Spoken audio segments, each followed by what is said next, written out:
Give God your fears. Where do you turn in times of difficulty? Who do you reach out to when something happens? All of us need other people in our life who can help us through tough times. We cannot make it through life alone. We should always have people who can help us. However, when something happens in our life, our first reaction should be to come to God first. While other people can help meet our physical needs, God is the only one who can meet our deepest needs.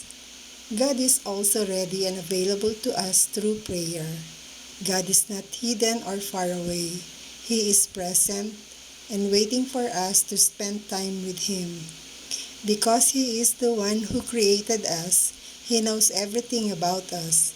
He knows how we feel and exactly what we need. God desires to deliver you from your fears as well. In Philippians chapter 4, verse 6 to 7, God's word says, "Do not be anxious or fearful about anything, but rather go to God in prayer, and He will give us peace."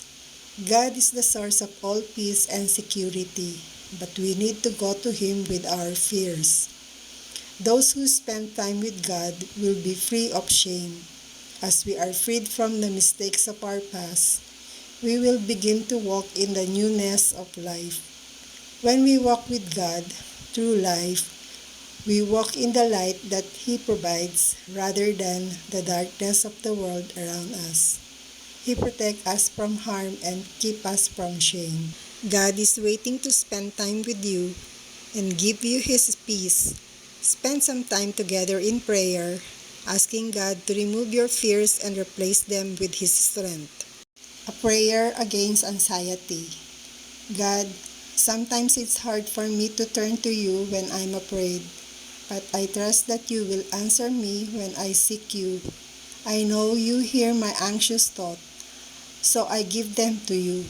Please give me peace in return and help me to trust your control. No matter what happens in my life, I trust that you are good. In Jesus' name, Amen.